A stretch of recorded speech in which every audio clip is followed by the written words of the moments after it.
And here's where we are. We are about to hear brief closing statements from each debater in turn. Those closing statements will be 2 minutes each. Remember how you voted just before the debate. Immediately after these statements, we will have you vote again, so this is their last chance to try to win over your votes. Our motion is this: the U.S. has no dog in the fight in Syria. Round 3, closing statements. Here to speak first against the motion. Nicholas, you do the seated for the closing statements. To speak against the motion, Nicholas Burns. He is professor at the Harvard Kennedy School and former Undersecretary of State for Political Affairs. Thank you, and I've really enjoyed this debate, and thanks to Richard and Graham. 18 years ago, at the height of the Bosnian War in 1995, I found myself a State Department spokesperson, and my job basically was to give daily press conferences and defend the Clinton administration's foreign policy. One of the toughest and most painful moments of my entire career came in July of that year, when the Bosnian Serb military went through a Dutch UN garrison outside the city of Srebrenica. They went into the town, they rounded up, well, they divided the men and the women. They rounded up 8,000 men and boys and they shot them. It was the worst massacre in the world since the Nazis massacred European Jewry. And I had to explain in the following days, as did my White House colleague Mike McCurry, why didn't the United States act? Why weren't we involved? Why hadn't we made sure that the United Nations had a tougher mission in Bosnia? And a lot of us in the Clinton administration at the time vowed that we would never again stand by with all the power of the United States and our leadership and let something like that happen. Now, we can't be everywhere. Graham's right. We can't solve the world's problems. We're not the world's policemen. We can't intervene everywhere. But at least we can try, without putting military forces in, to help the people of Syria. The people who are supporting the rebel groups are the majority in Syria. They deserve a chance. And the approach that Nigel and I outlined is far better than doing nothing. Because if we say we have no dog in the fight, we consign the Syrian people to the brutalization of the Assad government. We do have a dog in the fight. It's to lead by moral example, to do what we can to help those people survive. And it may be 2, 3, or 4 years before they're able to get on their feet, form a new government, and kick Assad out, but we need to stay the course with them. Thank you very much. Thank you. Nicholas Burns. Our motion is the U.S. has no dog in the fight in Syria, and here to speak in support of the motion. It means he thinks the U.S. has no dog in this fight. Richard Falkenrath, a principal with the Chertoff Group and former Deputy Homeland Security Advisor. So if we interpret this motion as do we care, there's no difference between the two panels. We do. I think Graham, Nick, Nigel, we are equally abhor this violence. And if we could stop this butchery, we would. But the proposition before us is what to do about it. And here, I think you've heard slightly different prescriptions from Nick and Nigel, and I'm going to choose to focus on the one I heard from Nigel, which I think is correct, that a political outcome in Syria requires changing facts on the ground. And in order to change the facts on the ground, you need to tilt the military balance against Assad in some way or another. That is what we call a proxy war.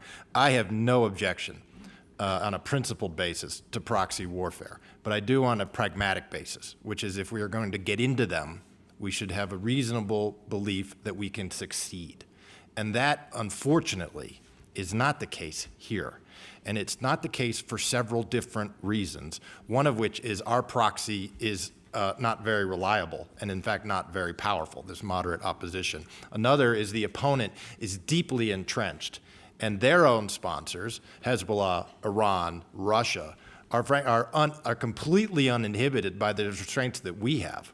Russia is sending advanced anti-aircraft systems to Syria right now that are apparently lawful under international law, and we can't even, we struggle over whether to send light arms. So I think the other side, though they wish to avoid saying we're for military intervention, in fact, the essence of their political strategy requires a change of the military facts on the ground, and that involves giving military support to the fighters. That is what we call a proxy war, and unless you are very, very sure that you will prevail in the end, it strikes me as an unwise policy, and if you interpret the motion that way, I think you need to say and vote with where Graham and I stand. Thank you, Richard Falkenrath. And our motion is the U.S. has no dog in the fight in Syria, and here to speak against this motion. It means he does think the U.S. has a dog in the fight in Syria. Nigel Sheinwald, he is a former British ambassador to the U.S. and foreign policy and defense advisor to Prime Minister Tony Blair. Ladies and gentlemen, thank you very much for listening this evening. I'm not a gung-ho interventionist. I've spent my life being a sort of pragmatist and a realist about these things. And as you mentioned at the beginning, John, 6 years ago, my Prime Minister, Tony Blair, sent me to Damascus to try to negotiate with President Assad for a better, less confrontational relationship between Syria and our countries. We made a bit of progress. We had a long day of negotiation. We made a bit of progress in relation to Syria's relationship with Iraq. But on the big issues, on Iran, on Lebanon, on his overall relationship with us, I came away empty-handed. And I concluded two things from that. The first thing was the importance, the really crucial importance of Syria in its region and internationally. Things won't get done in this region, and America has many interests, Iran, Israel, much else in the Middle East, without Syria being much more stable, having a much better future than it has today. And secondly, I concluded that Assad wouldn't make good choices by himself. Unfortunately, things have collapsed significantly since then, because he reacted as badly and unwisely as he did to the revolution which started in March of 2011. He could have handled it differently, but he chose to terrorize his people. 100,000 people dead, as we've all said. So I agree with what Rich said earlier. I don't think there's a difference between us in the sense of do we care? Yes, I think we do. It's a question about how much and what our tolerance is for allowing the present situation to continue, and about whether we really have reacted to the different world in the Middle East today and elsewhere, where we can't find perfect situations and where we need to intervene in the best way we can. And we think there is a realistic prospect of getting to a position where the Syrians themselves can decide. And that's what we've got to back, and that's our dog in the fight. Thank you, Nigel Scheinwald. Our motion is the U.S. has no dog in the fight in Syria, and here to speak in support of the motion, who says the U.S. does not have a dog in this fight, Graham Allison. He is director of Harvard's Belfer Center for Science and International Affairs and former Assistant Secretary of Defense. Thank you. My old professor, Henry Kissinger, has a cushion in his home office that says, try to be the person your dog thinks you are. Okay? So if you find your dog in a fight, you're obliged to do everything you feasibly can, including risks to your own life and limb, to rescue your dog. Okay? I had that experience only once. I almost killed a German Shepherd that had its jaws around the throat of our little corgi, Annie. And I hope I never have such an experience again. So that's to have a dog in the fight. As you think about your vote tonight, I would say ask three questions. I would urge you to consider three questions. First, we are just exiting two wars in which we entered without understanding the realities of the country to which we sent Americans to fight and to die. So who imagines that we understand what's happening in Syria better than we did in Iraq and Afghanistan? Second question, this has come up in the debates that we had at the Aspen Strategy Group this week. There's almost parallel realities. On the one hand, foreign policy experts look abroad and say, here are dragons, there's a problem, this is a danger, we need to mount an effort. But there's another reality, which is, where is this country today? Look at Washington.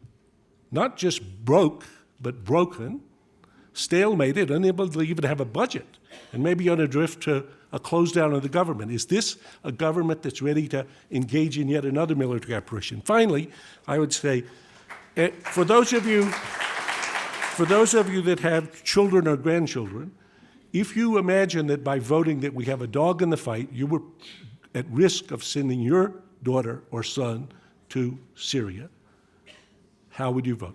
Graham Allison, thank you very much. Your time is up, and that concludes our closing statements. And now it is time to learn which side you feel has argued the best. We're going to ask you again to go to the keypads at your seat. Once again, it's the 1-2-3 vote. If you were persuaded by the side that is arguing that the U.S. has no dog in the fight in Syria, push number 1. That's this side. If you were persuaded by their opponents who are arguing that, yes, the U.S. does have a dog in the fight in Syria, that is this side, push number 2. And if you're undecided, became undecided, or remained undecided, push number 3. And we'll have the results and the announcement of the winner, according to our rules, in just about 2 minutes. And once again, we determine victory by the number of percentage points that has moved from one side to the other.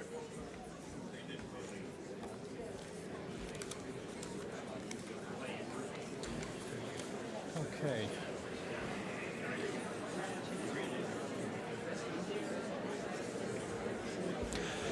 Whoops. All right, ladies and gentlemen, I just want to take care of a couple of pleasant pieces of business, and the main one is to say that the spirit and the honesty and the respect for one another that these debaters brought to the stage is what Intelligence Squared aims for. The level of argument was superb, and I want to thank them for that.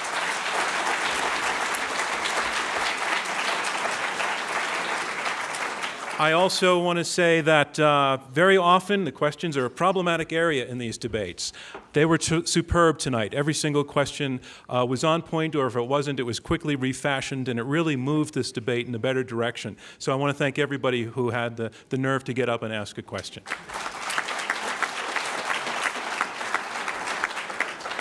I also want to thank for being here with us some guests that we're delighted to have, the former Secretary of State, Secretary Albright, thank you very much for being here.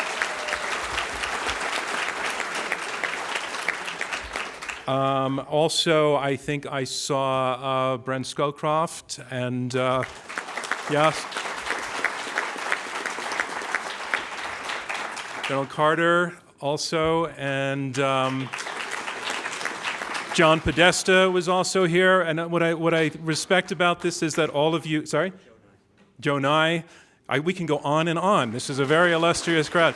What we appreciate about having you here, what we appreciate having you here is that for all of you, none of this is just theoretical. You've all been in these situations, and it wasn't a show on a stage. You actually had to make the decisions. We respect and thank all of you for having done your best in making those decisions all this time, and thank you for being here with us. So we would love it, those of you who tweet. I'm not sure this is a big tweeting crowd, but for those of you who tweet, our Twitter, we would love it if you tweeted about this debate. Our handle is @IQ2US. The hashtag is Syria. We also really want to thank the Aspen Strategy Group for bringing us here. It's been a terrific partnership and a very, very good relationship. And the fact that the leader of the Aspen Strategy Group was actually one of the contestants does not mean the fix was in any way. For those of you who will be in New York this fall, please make sure to join us for a series of upcoming debates. The topics we are going to be debating are drones, breaking up the big banks, the global job market, the Second Amendment, and the case for going vegan. Which is one we could also come back here and do, I think. Tickets are on sale now. For more information and to join our mailing list, just visit our website. That is www.iq2us.org. And for those of you who cannot join our live audience and those of you who are now watching us on various live streams, we're on Fora.tv. We thank them for providing the video version of this tonight. We're also streaming on our own site, iq2us.org. And you can listen to these debates on NPR stations across the country. This debate will be one of those. You can hear your own applause, laughter, and questions. Just check with your local listings for dates and times. And finally, we would love it if you would stay in touch with us on Twitter and Facebook. And if you do that, you can let us know the topics that you're interested in seeing us debate. We take those seriously, and debates have come out of that source of information. So that's it. Was I handed a piece of paper with the results? Yes. All right. Remember, once again, it's the team who has changed your vote the most in terms of percentage points from before the debate to after the debate. I have a note that I needed to say also thank you and hello to Walter Isaacson.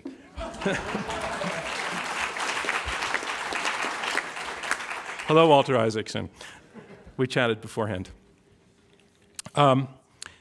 The motion is this: the U.S. has no dog in the fight in Syria. Before the debate, 40% of you agreed with the motion that the U.S. has no dog in the fight in Syria. 28% were against the motion, and 32% were undecided. So those are the opening results. Remember, I'm going to say this one last time, is the team that has changed your minds in the most in terms of percentage points will be declared our winner. So here's the second vote. On this motion, the U.S. has no dog in the fight in Syria. The team arguing for the second motion moved to 61%. From 40% to 61%, they picked up 21 percentage points. That is the number to beat. Let's see. The team against the motion, the first vote was 28%. The second vote was 33%. They pulled up 6 percentage points. It's not enough. The debate goes to the other side. Our winners, the team arguing in favor of the motion that the U.S. does not have a dog in the fight. Our congratulations to them. Thank you from me, John Donvan, and Intelligence Squared. We'll see you next time. I'm sorry.